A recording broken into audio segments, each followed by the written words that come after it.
주님이 우리를 사랑하시고 주님이 우리를 돌보심을 주의 말씀뿐만이 아니라 이 세상의 모든 만물이 증거하고 있는 줄로 믿습니다. 그 옛날 밤하늘에 무수하게 빛나는 달과 별들을 바라보며 아브라함은 하나님의 살아계심과 하나님의 변치 않는 약속을 믿게 되었습니다.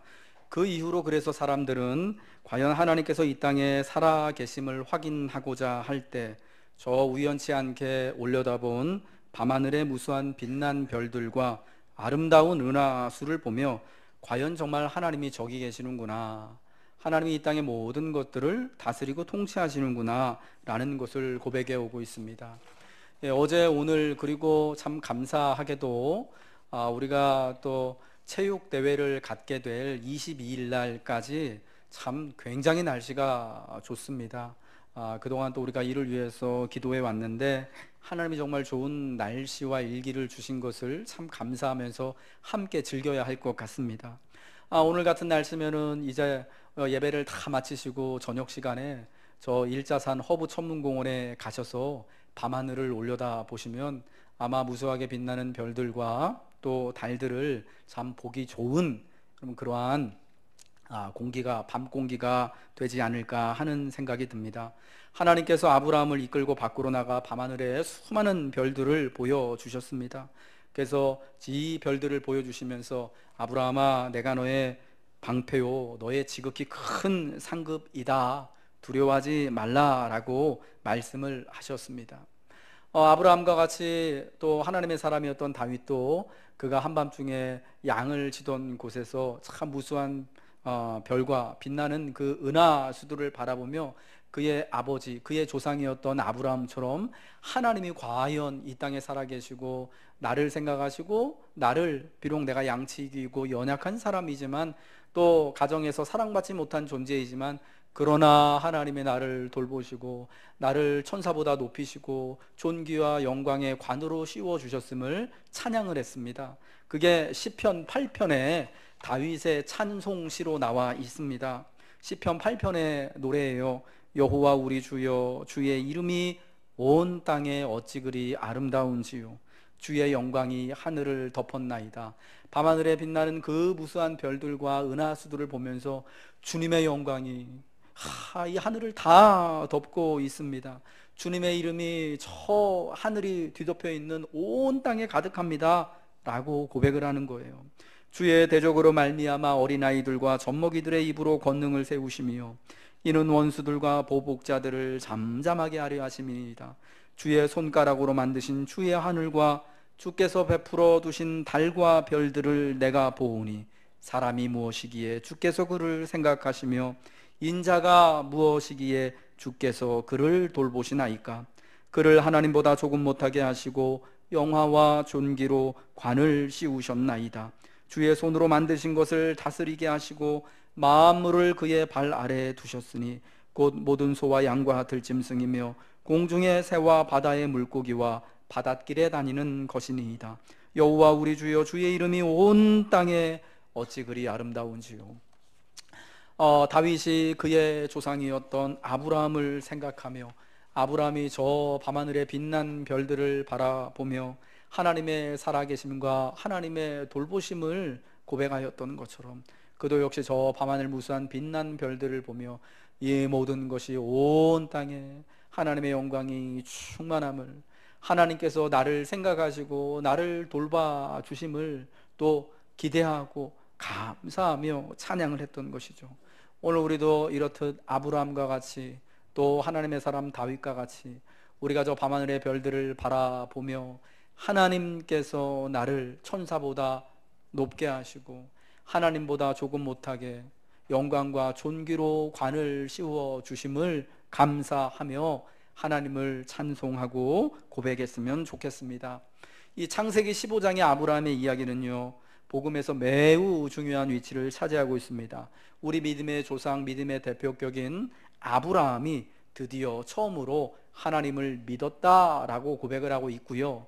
그리고 이 본문을 가지고 사도 바울이 예수 그리스도를 통하여 얻게 되어지는 구원을 이신칭의의 가르침으로 이렇게 소개를 한 것입니다.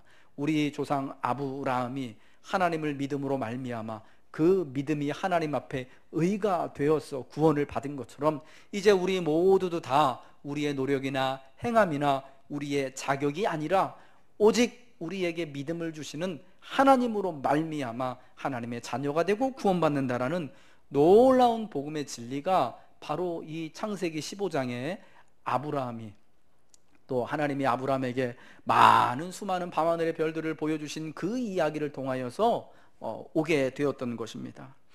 뿐만 아니라 또 루터가 종교개혁을 1515년에 시작을 했을 때 루터가 역시 붙잡았던 그 이신칭의의 복음, 여러분 그 말씀의 근거가 되는 것이 바로 창세기 15장의 아브라함의 이야기였던 것입니다.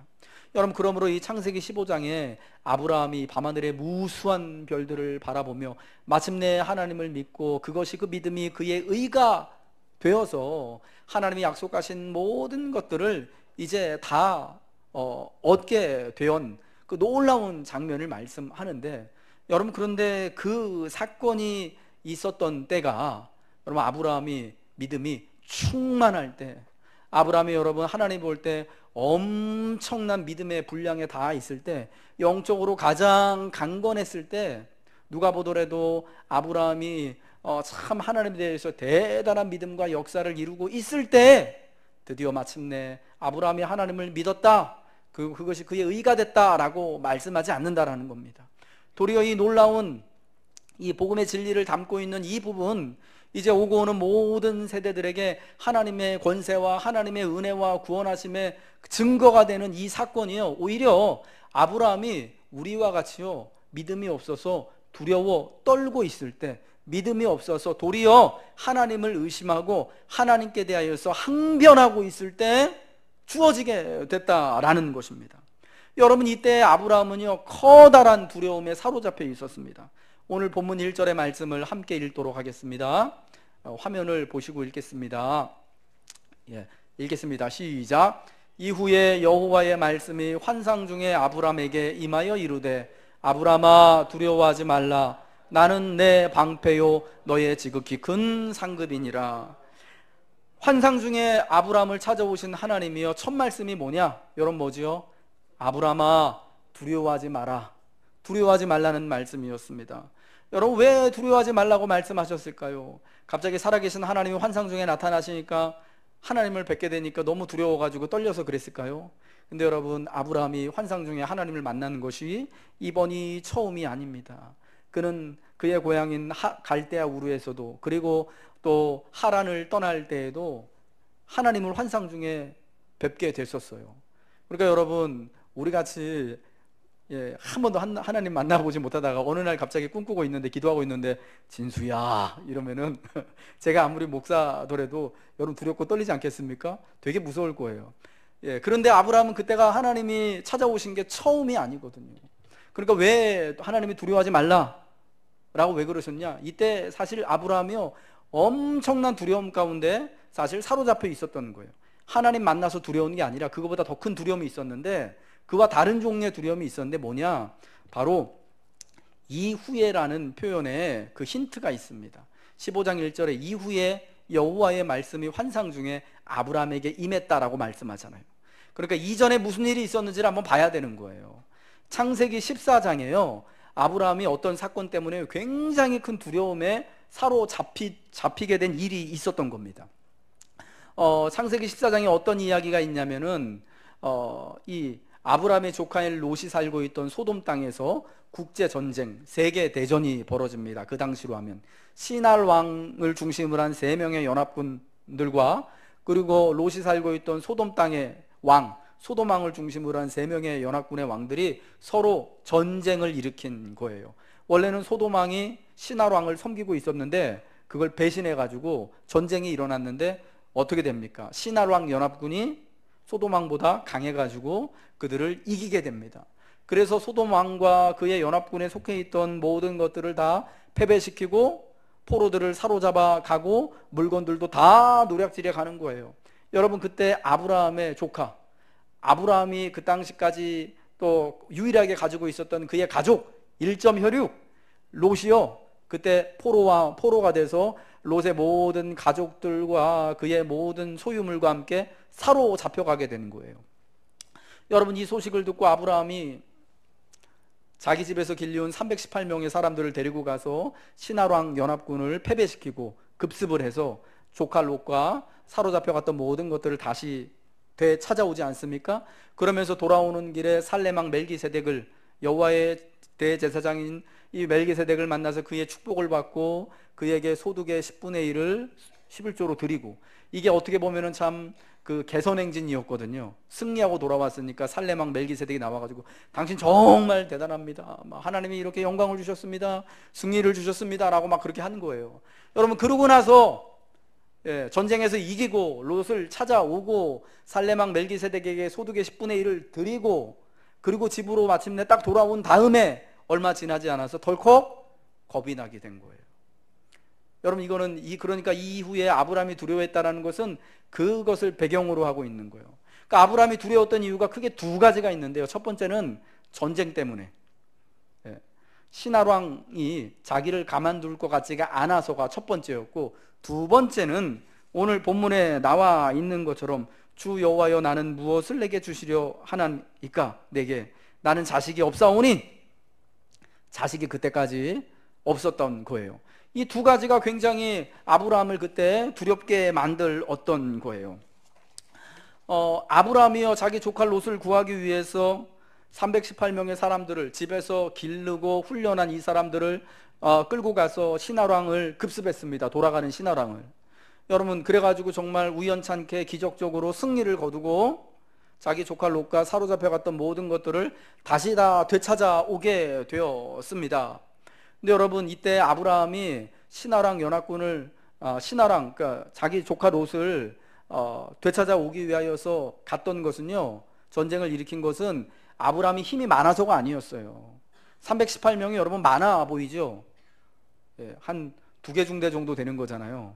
제가 군대 생활할 때 저희가 한 중대에 한 150명, 120명 정도 됐으니까 318명이면은 대대급은 못 되더라도 한 요즘으로 치면은 우리나라 육군 편제 중대 2개 중대 정도 되는 거예요. 적지 않은 수이지만은 신하랑 연합군, 소도막 연합군을 패배시킨 이 신하랑의 연합군에 비하면은 그 세 나라와 세 임금이 연합한 그 군대에 비하면요, 이거는 굉장히 적은 숫자인 거예요. 여러분, 한 10분의 1이나 됐을지 모르겠어요. 아마 그보다 더 안 됐을지도 몰라요. 그런데 자기 지금 조카가 어떻게 보면 자기를 다 상속해야 되고 자기 집안의 유일한 혈육인 롯이 사로잡혀가서 어떻게 될지 모르니까 진짜 앞뒤 잴 것 없이요 가서 되찾기 위해서 간 거예요. 이거는 뭐 내가 가서 이길 거다 질 거다 어떤 뭐 그런 뭐 계산 서서 한 게 아니라 그냥 부모가 우리 자식이 지금 큰 위기 가운데 빠졌으니까 가서 도와줘야겠다라는 이 마음 하나만 가지고 지금 롯 쫓아간 거예요. 여러분, 아브라함은 그 당시에 자식이 없었기 때문에 자기 조카 롯이 사실은 아들 같은 존재였던 거예요. 여러분 이해하시죠? 여러분의 아들이나 딸들에게 여러분 이러한 큰 일이 닥치게 됐다면 여러분 어떻게 하십니까?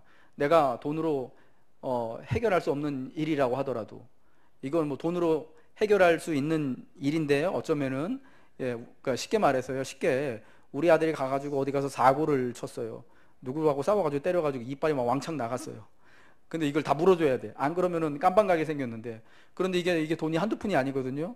여러분, 그래도 여러분 어떻게 하십니까?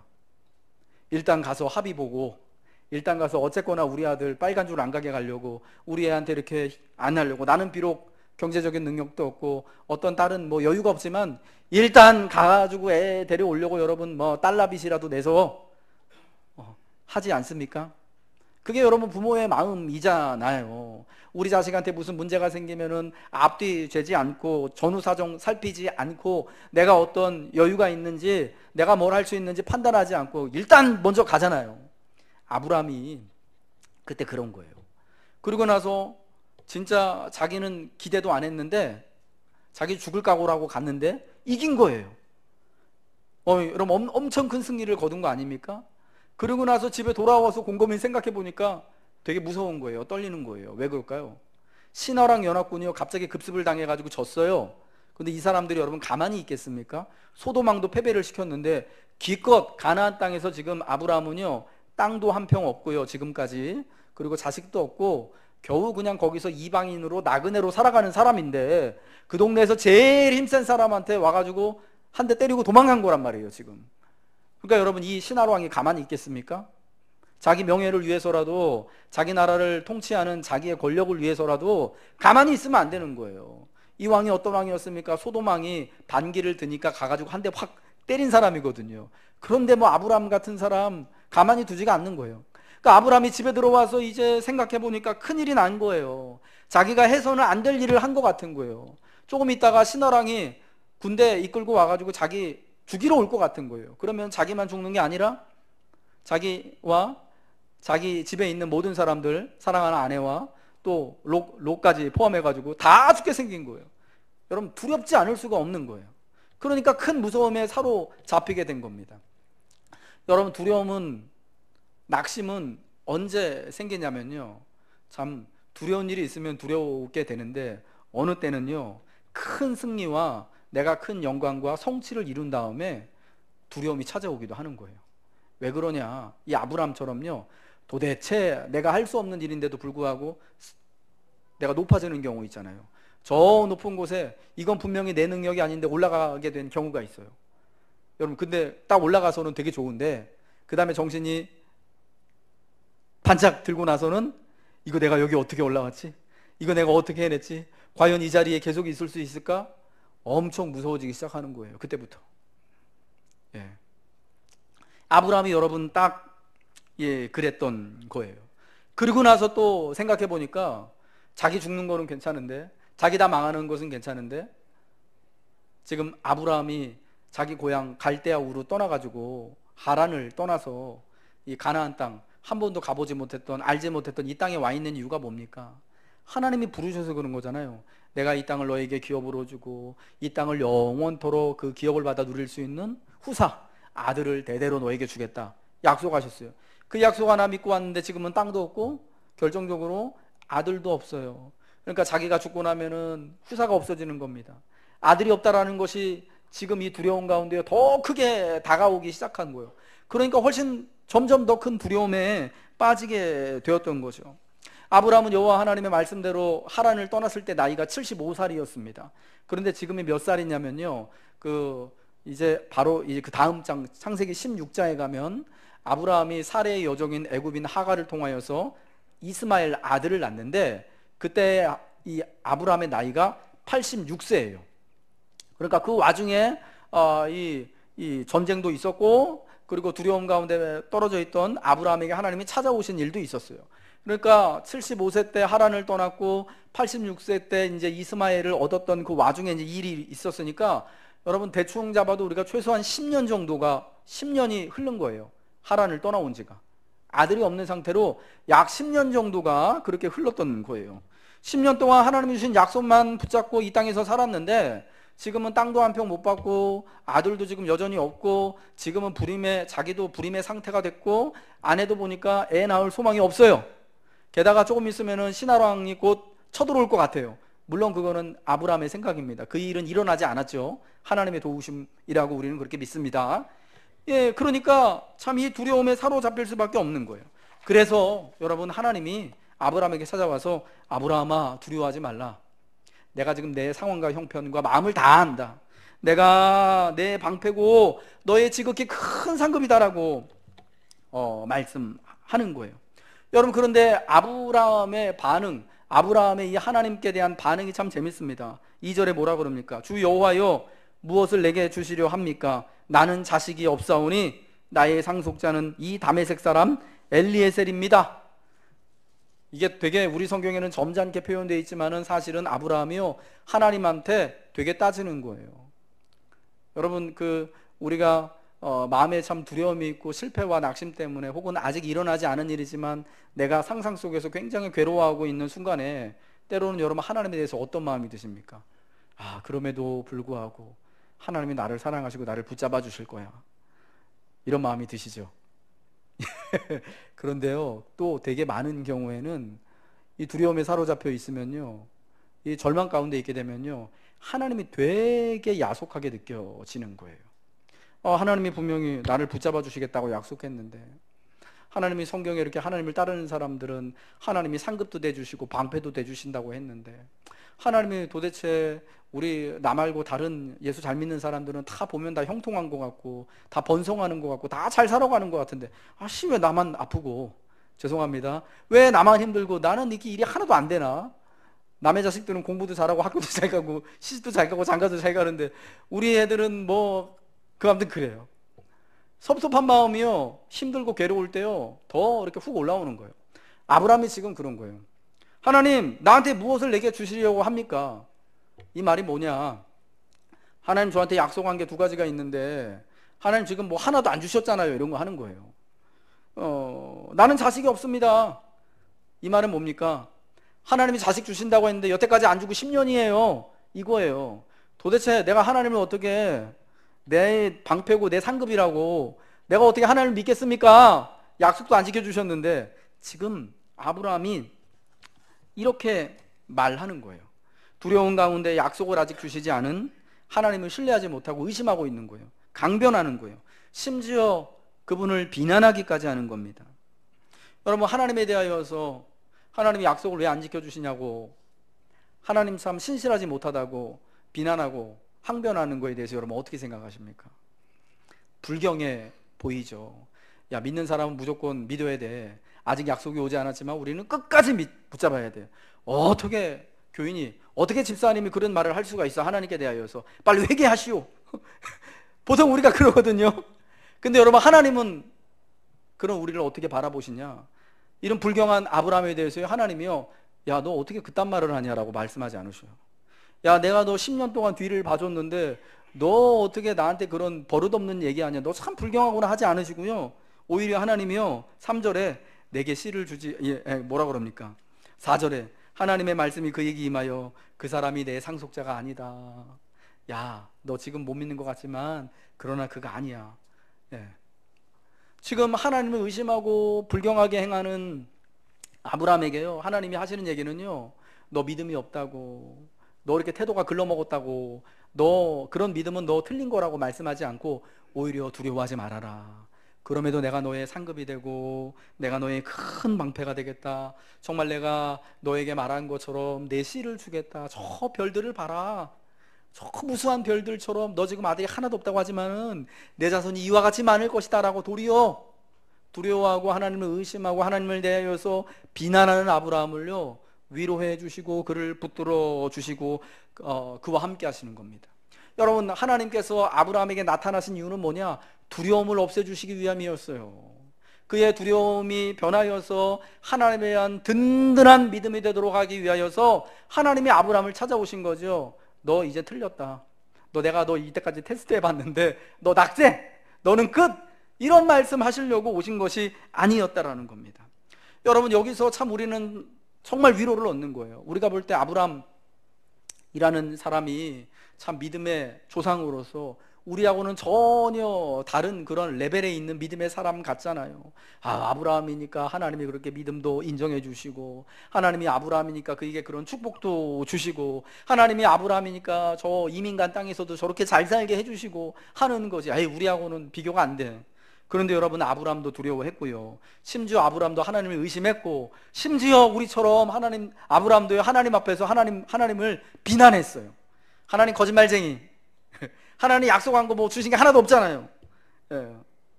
이제 하나님 안 믿고 나 살겠습니다. 이 다메섹 엘리에셀, 얘 내가 이제 믿고 살 거예요. 얘가 제 상속자예요. 그러니까 신경 쓰지 마세요. 이런 말이거든요. 하나님이요, 그 모든 것들을 다 수긍하시고 인정해 주시는 거예요. 여러분, 때로는요, 우리가 언제 믿음이 일어나게 되느냐, 우리가 언제 하나님의 약속을 더욱더 든든히 붙잡게 되느냐, 이런 두려움을 직면하게 됐을 때, 실패를 직면하게 됐을 때입니다. 내 힘으로 감당할 수 없는 큰 일들이 닥쳐서 정말 누구에게 말할 수 없는 고통과 괴로움 가운데 내가 있게 될 때, 참 마음속에 누구에게도 다 털어놓지 못할 그런 시험과 환난이 있게 될 때, 여러분, 그때 하나님을 만나게 되는 것이고요, 그 순간을 통하여서 우리가 하나님에 대한 귀한 믿음을 다시금 고백하게 되는 거예요. 믿음은요, 대부분의 경우 이렇듯 두려움을 통하여서, 고난과 실패를 통하여서, 역경을 통하여서 우리에게 오게 되는 것입니다. 그러면 여러분, 오늘 특별히 여러분 두려워하고 계시는 분 계십니까? 마음에 여러 가지 환난과 시험과 낙심하는 일을 당하여서 아프신 분 있습니까? 여러분, 하나님이 찾아오시는 거예요. 저 하늘의 무뼈를 보여주시면서 두려워하지 말아라, 내가 너의 방패고 너의 지극히 큰 상급이다 말씀하시는 거예요. 여러분, 이 말씀을 믿으시며 여러분도 아브라함같이 하나님 내게 무엇을 주시겠습니까? 하나님 내게 어떤 믿음을 주시겠습니까? 어떤 약속을 주시겠습니까? 여러분, 질문하시고 하나님 앞에 간구하시기를 바랍니다. 하나님의 약속은 불가능을 뛰어넘습니다. 하나님의 약속은 두려움에서 믿음으로 우리를 이동시키십니다. 그러므로 우리가 두려워 떨고 있는 것이 문제가 아니에요. 우리가 실패해서 넘어지고 좌절하고 때로는 그래서 하나님의 약속을 의심하는 것이 문제가 안 되는 거예요. 여러분, 도리어 그때를 통하여서 하나님이 나를 찾아와 주시고 나를 일으켜 주시고 하나님이 나를 생각하시고 나를 돌봐 주심이 도리어 더욱 분명히 드러나게 되는 것입니다. 참 희한한 것은요, 하나님의 약속은 불임의 상황을 뛰어넘어 온다라는 거예요. 하나님이 약속을 주셨으면 여러분 왜 10년이나 걸릴까요? 그리고 사실은 지금까지도 10년이지만 앞으로 한 14년을 더 기다려야 돼요. 아브라함이 100세의 아들을 얻잖아요. 왜 좀 약속을 하셨으면은, 주시려면은 좀 빨리 주시면 얼마나 좋습니까? 우리 기다리는 거 잘 못하잖아요. 특별히 한국 사람들, 그렇죠? 우린 못 기다려요. 엘리베이터를 타고서도 그냥 층 누르면은 좀 있다가 문 닫히고 올라가는데, 엘리베이터 내가 가는 층 9층 누르고 닫힌 버튼을 꼭 눌러야지. 그것도 여러 번 누르잖아요. 이렇게 팍팍팍. 예. 우린 급해요. 예. 그래서 참 더 답답한지도 모르겠습니다. 아니, 왜 좀 약속하신 거 좀 빨리빨리 좀 땅도 주시고 자식도 주시고 하면은 좀 아브라함이 좀 이렇게 좀 여유도 갖고 하나님에 대해서 좀 더 편할 것 같은데, 그래서 이렇게 좀 불평스러운 말도 안 할 텐데 왜 그러실까요? 여러분, 이유가 있는 거예요.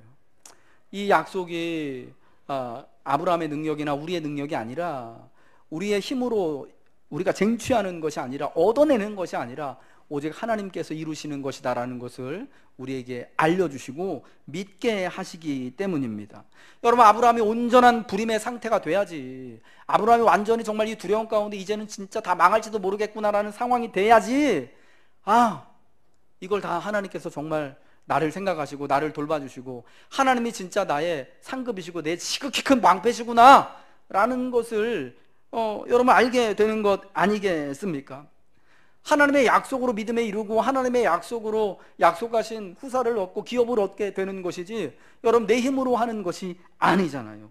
여러분, 그래서 하나님은요, 때로는 우리가 두려움에 완전히 빠져가지고 하나님에 대하여서 의심하게 되어지는 그 상황에 이르러서도 약속하신 것이 내 삶에 이루어지지 않은 것 같은 것을, 그러한 환경을 우리에게 허락하신다라는 겁니다. 내 힘도 아니고 내 노력도 아니고 내 의지도 아닌 오직 하나님의 말씀과 뜻으로 되는 것임을 배워가야 하기 때문이다라는 것입니다. 여러분, 아직 하나님의 약속을 붙들고 여전히 기도하고 계신 분들, 여러분 이 사실을 꼭 기억하시기 바랍니다. 내가 힘이 다 빠져야지, 내가 완전히 다 빠지고 지치게 되었을 때, 여러분 그때 하나님이 분명히 일하시고 우리를 붙들어 주실 줄로 믿습니다. 하나님이 이렇게 두려움 가운데 완전히 쩔어있던 아브라함을 찾아오셔서 밤하늘에 무수한 별들을 보여주시면서 여러분 시청각적으로 교육을 해 주시지 않습니까? 자, 저 별들을 바라봐라. 야, 내가 지은 이 모든 세상을 바라봐라. 내가 너를 이만큼 생각하고 내가 너를 이만큼 너와 함께하고 너를 축복해주고, 이 다윗이 말한 것처럼 존귀와 영광으로 내가 이렇게 너 관 씌워줄 거야 라고 하나님이 말씀하시는 거예요. 여러분, 그러자 마침내 아브라함이 어떻게 됐다고요? 6절에 한번 읽겠습니다. 시작. 아브라함이 여호와를 믿으니 여호와께서 이를 그의 의로 여기시고, 마침내 아브라함이 여호와를 믿게 됐다라는 거예요. 창세기 12장부터 아브라함의 이야기가 나오는데요, 아니 성경에 처음 아마 여호와를 믿게 됐다라는 것이요, 지금 이게 처음일 거예요. 누가 하나님을 믿게 됐다라는 표현이요, 성경에 나오는 게 처음이 창세기 15장 6절이 처음이에요. 마침내 아브라함이 여호와를 믿으니, 여러분 그 믿음으로 말미암아 여호와께서 이를 그의 의로 여기셨다라는 라고 말씀하는 겁니다. 두려움이 변하여서 두려움을 뚫고 하나님에 대한 믿음이 오고 마침내 그 믿음으로 말미암아 하나님의 약속을 얻게 될 의로움을 받게 된 거예요. 여러분, 아브라함의 믿음은 그가 두려워하고 있을 때, 큰 두려움에 사로잡혀 있을 때에 비로소 받게 된 것입니다. 여러분, 이 두려움은 아브라함이 해결할 수 없는 문제였기 때문에, 그러나 그가 대면할 수밖에 없는 현실이었기 때문이요, 현실이기도 했습니다. 그 피할 수 없는 현실, 그 피할 수 없는 두려움 가운데 하나님이 그를 찾아오셨습니다. 그리고 하나님의 말씀이, 하나님의 약속이 아브라함이 가지고 있는 현재의 두려움과 불임의 상태보다 더욱더 능력이 있고 강함이 있음을 보여주시고 믿게 하시는 거예요. 그러면 여러분, 아브라함이 여호와를 마침내 믿게 된 거예요. 그러니까 여러분, 사실 아브라함이 하나님을 믿은 게 아니라, 말을 또 잘해야 되는데, 하나님이 아브라함이 믿을 수 있도록 해주신 거예요. 아멘이시죠? 밤하늘 별처럼 빛나는 하나님의 약속을 붙잡으시기를 바랍니다. 두려움과 낙심과 실패와 절망, 그리고 하나님에 대한 항변과 질문이 일어나게 될 때, 여러분, 그 두려움을 통하여서, 낙심을 통하여서, 원망함을 통하여서 저 하나님이 나를 붙잡고 계시고 나를 생각하시고 나와 함께 하심을 여러분 고백하시길 바랍니다. 세상의 문제 앞에서 두려워하지 않는 거, 이 정도로는 우리가 끄떡없어. 예, 물론 믿음이 너무 세면은 그럴 수도 있겠죠. 예, 그냥 두려운데도 두려워하지 않는 것을 제가 말씀드리는 거예요. 힘든데 안 힘든 척 하는 거. 울고 싶은데 나는 안 울 거야. 나는 예수 믿는 사람이니까. 여러분, 우리가 종종 그렇게들 얘기하잖아요. 예수 믿는 사람 괜찮아, 견뎌. 예수 믿는 사람 이때 우는 거 아니야. 그래서 장례식장에도 못 울게 하고 힘들어 죽겠는데. 예수 믿는 사람 학교 떨어졌어도 괜찮아, 너 재수하면 돼. 이게 우는 게 더 안 좋은 거야. 너 항상 기뻐하라 그랬잖아. 왜 울라 그래? 우리가 그러거든요. 근데 여러분, 하나님은요, 우리가 울고 싶을 때 울라고 그러시는 거예요. 두려울 때 하나님이 찾아오시고, 슬퍼하고 애통할 때, 눈물을 흘릴 때 하나님이 와서 말씀하시는 겁니다. 두려워하지 말아라. 울지 말아라. 내가 너의 지극히 큰 상급이고 너의 방패다. 내가 이와 같이 약속을 내게 주시겠다라고 우리에게 믿음을 주시는 것입니다. 여러분, 우리는 때로는요, 이 두려워하지 않는 것, 두려운데도 두려워하지 않는 것을 믿음이다라고 생각하고요, 울고 싶은데 울지 않는 것을 믿음이다라고 여깁니다. 근데 여러분, 진짜 믿음은요, 두려움 가운데 하나님, 찾아오신 하나님을 만나는 것이고요, 내가 펑펑 눈물 흘리면서 도대체 하나님이 나를 사랑하시는가 라고 의심하고 눈물 흘리면서 막 좌절하고 있을 때, 여러분, 그때 믿음이 생기게 되는 것입니다. 진짜 믿음은 우리가 하나님이 말씀하시는 것을 우리가 듣고 하나님이 믿게 하신 대로 그 믿음을 따라서 살아가는 것, 행하며 사랑하는 것, 여러분, 이게 믿음이지, 그저 내 감정을 속이고 내 상태를 속이고 나는 두렵지만 두려운 것이 아니야, 나는 슬프지만 슬픈 것이 아니야, 나는 힘들지만 절대 교우들 앞에 힘들게 보여서는 안 돼 하는 것이 믿음이 아니다라는 것입니다. 아브라함의 두려움을 믿음으로 하나님은 바꿔주셨습니다. 우리의 두려움과 낙심과 질문과 또 의심조차도 하나님께서 믿음으로, 믿음의 의로 새롭게 해주실 것을 믿으시기 바랍니다. 그리고 아브라함처럼, 그리고 시편 8편을 노래한 여러분, 하나님의 사람 다윗처럼 주의 손가락으로 만드신 저 하늘과 주께서 베풀어 두신 달과 별들을 바라보며, 하나님, 내가 누구이간데, 하나님 나를 생각하시고, 하나님, 내가 누구인가 이관데 하나님 나를 돌보십니까? 하나님이 나를 하나님보다 조금 못하게 하시고 영화와 존귀로 관을 씌워 주셨음을 감사합니다. 주의 이름이, 주의 영광이 온 땅에, 내가 두려워하는 중에도, 내가 연약한 가운데도 충만함을 내가 고백합니다 라고 고백하시는 여러분 되시길 바랍니다. 사랑하는 여러분, 밤하늘 별처럼 빛나는 하나님의 약속을 붙잡으시기 바랍니다. 하나님이 여러분을 영광과 영화와 존귀의 관으로 씌우시고, 하나님이 우리에게 믿음을 더하여 주셔서 마침내 구원에 이르게 하는 그리스도 예수의 의로 거듭나도록, 새롭게 되어지도록 우리를 인도하여 주실 것입니다.